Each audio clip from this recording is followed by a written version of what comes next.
Hey guys, welcome back to my channel village स्त्री life. कैसे आप सभी लोग? आई होप सभी लोग अच्छे होंगे। तो यहाँ जैसे कि कल का मैंने जो वीडियो एंड किया था संडे मॉक टेस्ट से, तो यहाँ मैं मॉक टेस्ट मतलब सॉल्व ही कर रही हूँ। और आज का जो व्लॉग है बहुत स्पेशल होने वाला है, क्योंकि चाहे मॉक टेस्ट लगाओ ना, हर किसी को उम्मीद होती है कि नंबर कितने आएंगे, चाहे वो कम आए या ज़्यादा आए। अभी मॉक टेस्ट का मतलब यही होता है कि अगर नंबर अच्छे आ रहे तो बहुत अच्छी बात है, अगर कम आ रहे हैं तो अपनी कमी को खोजो, ढूंढो और उस कमी पे अपना काम करो। तो बने रहिएगा वीडियो के लास्ट तक, ताकि आप लोगों को मेरे जो स्कोर है मॉक टेस्ट का वो भी पता चले।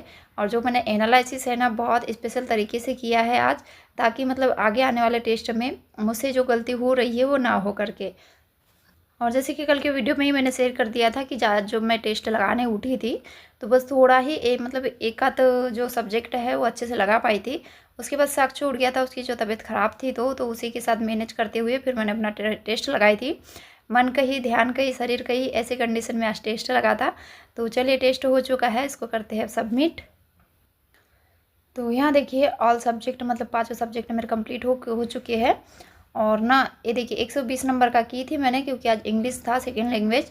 और मतलब सोची थी कि कर लूँ करके, चाहे जितने भी नंबर आए उसमें, लेकिन मेरा बेटा परेशान कर रहा था बहुत, इसलिए फिर मैंने उसको छोड़ दिया। और आप देख सकते हैं ओनली मतलब 75 नंबर आए 120 में। अगर मैं इसमें संस्कृत के नंबर 8 करती हूँ, संस्कृत में भी ज़्यादा मतलब मेरे नंबर नहीं आ पाते हैं, कभी 70 आते हैं, कभी 80, कभी 60, इस तरीके से। तो बस 90 प्लस ही नंबर बन रहे हैं, जो कि बहुत ज़्यादा कम है।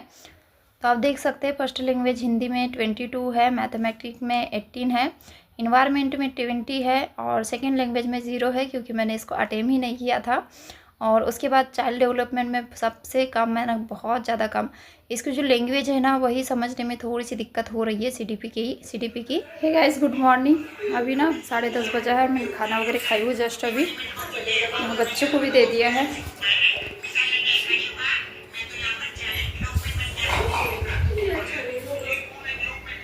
तो अभी ना मुझे टेस्ट का एनालिसिस करना है, जो सुबह के टाइम पे लगाई थी। तो काम भी बहुत सारे तो पड़े हुए हैं, वैसे बच्चों को नहलाना धुलाना है, मेरा भी है, लेकिन मुझे पहले अभी एनालिसिस करना है। उसके बाद ही मैं काम में लगूंगी, फिर काम हो जाएंगे, फिर थोड़ा सा थकूंगी तो फिर पढ़ाई करूंगी इस तरीके से। तो अभी वैसे 4-5 दिन से कुछ थोड़ा सा मूड ठीक नहीं है, लेकिन मैं फिर भी कंटिन्यू कर रही हूँ। और अभी ना उस तरफ से थोड़ा सा झाड़ने का है, तो आप लोग बने रहिएगा वीडियो में। आज मैं मतलब एनालिसिस में ना देखूँगी कि मतलब मैंने जो अभी तक पढ़ी हूँ, जो चयन के हिसाब से मैंने पढ़ी हूँ ना, वो वाले टॉपिक में से कितने बने हैं, कितने गलत हुए हैं। और जो टॉपिक अभी तक मेरा पढ़ के नहीं हुआ है चयन के हिसाब से, अगर वो गलत होते हैं तो उसमें ना तो उसमें मतलब दिक्कत की बात नहीं है, वो आगे पढ़ना है मुझे और फिर उसके बाद देखते हैं। लेकिन जो मेरा पढ़ के हो चुका है, और अगर वो वाले क्वेश्चन फिर गलत हो रहे हैं उस टॉपिक से, तो फिर उसका एनालिसिस अच्छे से करना है, उस टॉपिक को फिर से एक बार अच्छे से रिवाइज करना है। तो आप लोग बने रहिएगा वीडियो में, जल्दी जल्दी से काम निपटाने की कोशिश करती हूँ। गाइस, ये देखिए हिंदी में ना मेरे से जो अलंकार वाले हैं वो गलत हुए, क्योंकि मैंने अभी तक अलंकार पढ़ी ही नहीं हूँ, ना ही पात्रता में पढ़ी थी और ना ही अभी चयन में पढ़ी हूँ। वो जब मैं पढ़ी थी 10th में, तब का भी मुझे याद नहीं है। तो अभी जो टॉपिक मैंने नहीं पढ़ी हूँ उससे गलत हो रहे हैं तो उससे मुझे दुख नहीं है, लेकिन जो टॉपिक पढ़ने के बाद गलत हो रहा है तो उसमें मुझे मतलब तैयारी की ज़रूरत है।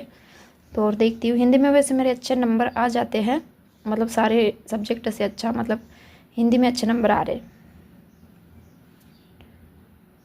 ये वाला भी अलंकार वाला है, ये भी गलत हुआ है।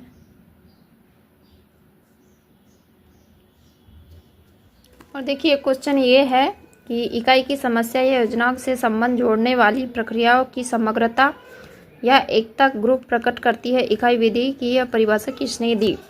ये जो है ना, ये मुझे क्वेश्चन ही नहीं पता था, बस मैंने मन से लगाई। और ये मेरे लिए ना नया क्वेश्चन है, नया टॉपिक है। ये जो मॉरिसन है नाम, इसको भी मैं पहली बार सुन रही हूँ। तो जो इस टाइप से क्वेश्चन है उसको मैं नोट करूँगी, क्योंकि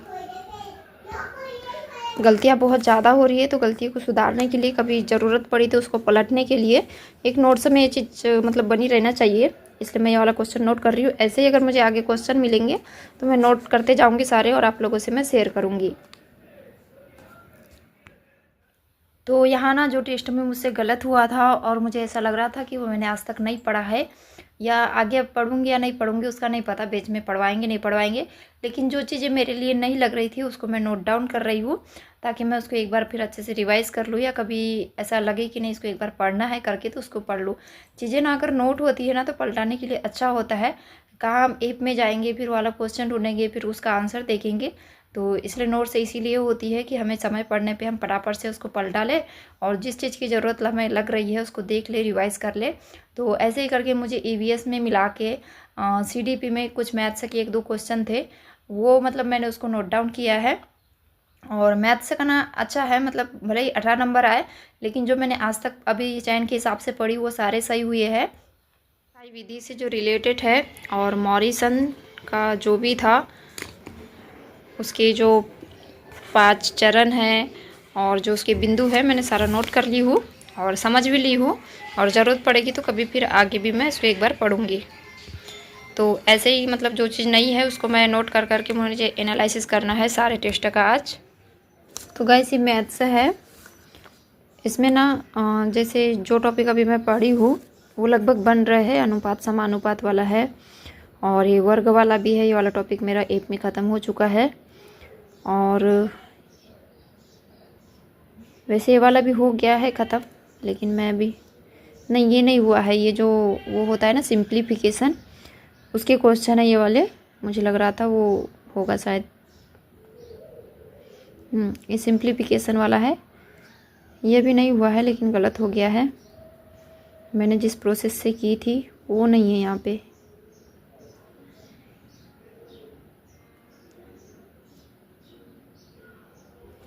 -19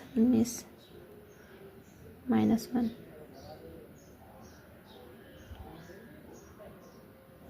हाँ, मैंने जो प्रोसेस की थी ना वो तो सही की थी, लेकिन 19 से 19 काट के 0 कर दी थी। पता नहीं कहाँ, मतलब सुबह के टाइम ना साक्षु की तबीयत भी ख़राब थी, बुखार थी, तो दिमाग भी काम नहीं कर रहा था। ऐसा होता है कभी कभी, चीज़ें बनते हुए भी ना गलत हो जाती है। तो यही फ़ायदा होता है मॉक टेस्ट लगाने का, उसका एनालिसिस करने का कि हमने गलती कहाँ की है, जो आते हुए भी क्वेश्चन गलत हो रहे हैं।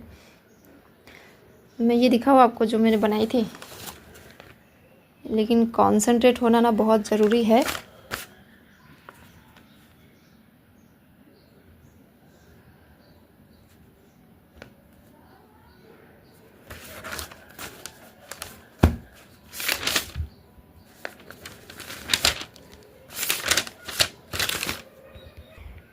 पता नहीं कौन से पेज में गया, मैंने मेथड पूरी सही लगाई थी लेकिन वही कर दी थी। पता नहीं मेरे दिमाग में क्या घूम रहा था, 19 में से 19 गया, 0 बचा, यही बस आ गया था और 0 लगा दी थी मैंने। और देखिए इसकी जो पेडोलॉजी है ना उसके क्वेश्चन ज़्यादा से ज़्यादा गलत हो रहे हैं मेरे मैथ्स में, और बाकी जो है कॉन्सेप्ट वाले जो मैथ्स है वो लगभग बन रही है।